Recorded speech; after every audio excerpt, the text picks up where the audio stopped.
பிப்ரவரி மாதம் 11ஆம் தேதி செவ்வாய்க்கிழமை. தொடக்கல் புத்தகம் முதல் அதிகாரம் 20 31 மீண்டும் 2வது அதிகாரம் 4 வசனங்கள். அதில் மிகச்சிறப்பாக படைப்பிற்கெல்லாம் மணிமுடியாக மனிதனை படைக்கின்றார். அவனை படைக்கும் போது நல்லது மட்டுமல்ல, அவனை பற்றி 31வது வசனத்தில் சொல்லப்பட்டிருக்கிறது. அவை மிகவும் நன்றாய் இருந்தன.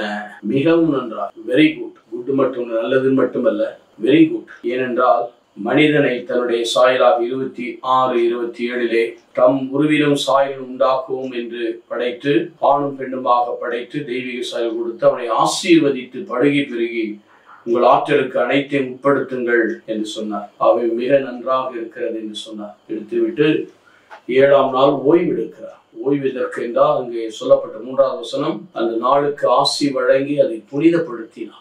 நாளையும் கூட அவர் ஆசீர்வதித்து புனிதப்படுத்துகிறார். ஆகவே மனிதனுடைய படைப்பு உச்சக்கட்டம். மணிமுடியாக படைத்தார்.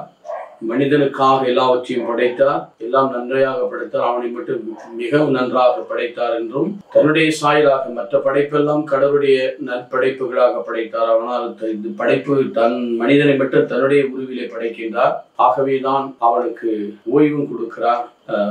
ஓய்வும் கொடுத்து இந்த உலகத்தை அவன் ஆண்டு கொண்டு பழகி பெருகி ஆட்சி செலுத்தும்படி அதிகாரத்தை கொடுக்கிறார். இது எதை குறிக்கிறது என்றால், கடவுள் நம் மீது கொண்டிருக்கிற அளவு அன்பும் மனிதனுக்காக அவர் செய்த மாம்பெரும் செயல்களை குறிக்கிறது.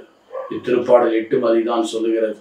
மனிதனை ஒரு பொருட்டாக நினைக்க அவன் யார்? இருந்தாலும் அவனை இழந்து போன வானதூதர்களுக்காக அனுப்பாமல் ஆபிரகாம் வெளிவந்தவருக்கு எபிரேயர் 2:15 சொன்னது போல மனிதனை உயர்வாக படைத்து ஆசீர்வதிக்கின்றார். நாம் அப்படி உயர்பட்டவர்கள். நாம் கீழ்த்தரமானவர்கள் அல்ல. இந்த கீழ் ஜாதி மேல் ஜாதி, அந்த மதம் இந்த மதம், அந்த மொழி இந்த மொழி, நாம் எல்லாரும் காட் சில்ட்ரன். ஒரே ஆவியினால் தாகம் தெரிய பெற்றிருக்கிறோம் என்ற நம்பிக்கையில் நம்முடைய வாழ்க்கையை அர்ப்பணிப்போமா? ஆண்டவரே, மனுகுலத்தை உம்முடைய சாயலாக படைத்தீர், உம்முடைய ஆற்றலாக படைத்தீர், உம்முடைய மகிமைக்காக படைத்தீர். உமது பிரசன்னத்தோடு நாங்கள் ஆண்டு கொள்ள நீர் எங்களுக்கு கிருபை செய்யும். தொடர்ந்து வழி நடத்தும் நல்ல பிதாவே. ஆமென்.